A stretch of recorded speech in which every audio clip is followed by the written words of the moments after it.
Efésios capítulo 1, versículos de 15 a 18.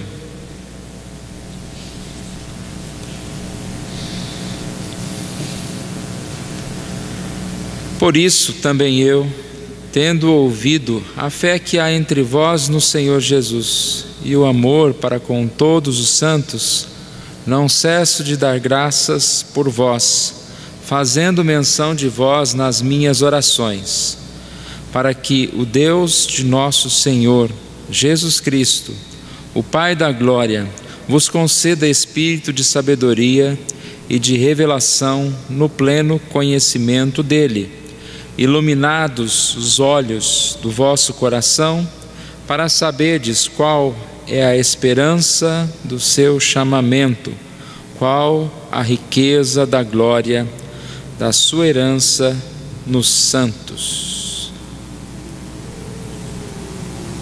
Nosso boletim, uma mensagem que tem como título Não Vejo Deus. Esse texto está baseado neste versículo que nós acabamos de ler e começa falando a respeito de uma frase de Rubem Alves que diz o seguinte: não vejo a minha córnea, vejo através dela.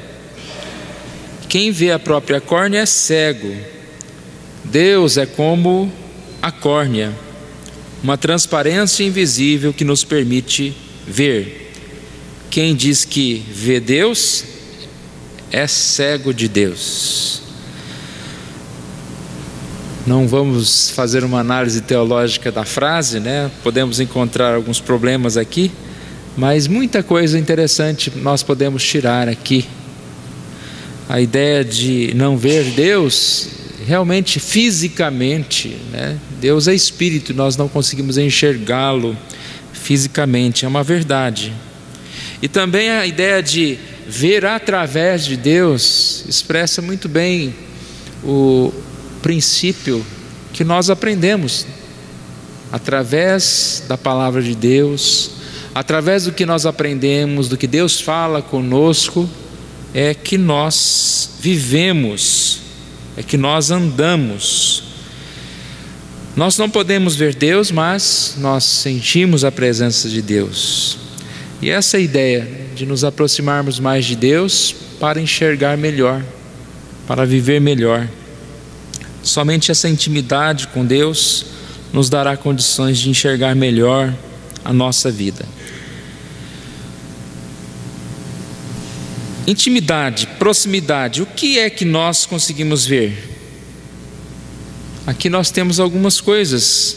Por exemplo, vemos nosso pecado e podemos confessá-lo somente através de Deus.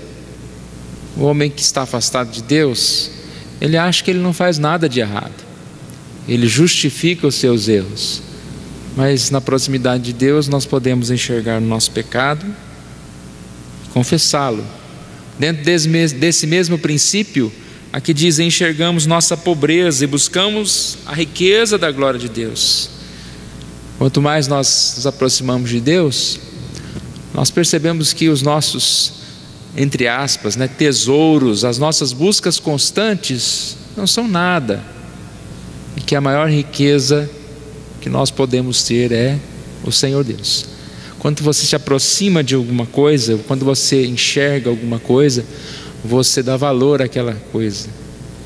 E no nos aproximar de Deus, nos faz entender o valor de Deus para as nossas vidas. A oração de Paulo nesse versículo de Efésios, capítulo 1, é que aqueles irmãos tivessem os seus olhos, os olhos do coração, iluminados, para enxergar mais. Enxergar mais o quê? Compreender o seu chamado e a riqueza da herança que iriam receber. São duas coisas: iluminados os olhos do coração para saberdes a esperança do seu chamamento, ou seja, para saber qual é o caminho de Deus, em que nós podemos servir a Deus nessa vida, o que nós podemos fazer, qual é o chamado de Deus para nós. E ao mesmo tempo para enxergar, com o nosso coração, a riqueza da glória, da herança que nós temos como santos. Enxergar a herança que nós temos, a vida eterna, a salvação, o próprio perdão que nós temos dos nossos pecados e com certeza crer nesse poder de Deus. Talvez em alguns momentos nós aparentemente não percebemos Deus, não compreendemos certas coisas. Às vezes, diante de certas dificuldades, parece que nós estamos sozinhos e não temos essa ajuda de Deus. Esse texto de Jó 35:14 ilustra muito bem isso. Jó, Deus falando com ele: ainda que dizes que não vês, a tua causa está diante dele, por isso espera nele. Mesmo nos momentos em que nós não enxergamos a presença de Deus, nós podemos ter a certeza de que Ele vê todas as coisas e que Ele tem cuidado de nós. Nessa manhã que nós nos reunimos para participar da ceia, nós não participamos desse momento, nós não estávamos presentes na história, mas dessa mesma forma, com os nossos olhos, com os olhos do nosso coração, nós podemos ver através desses elementos a presença de Deus, salvação de Deus, o propósito de Deus em morrer na cruz para nos salvar. E é a partir desta cruz, é a partir dessa visão que nós temos do sacrifício de Jesus, é que nós vivemos, que nós nos comportamos, que nós conduzimos a nossa vida. Que Deus nos dê essa graça de poder ver através do Senhor. Um óculos, né? Você enxerga o mundo através dessas lentes. Eu gosto muito dessa expressão. O crente, ele tem um óculos que se chama Jesus Cristo, que chama salvação.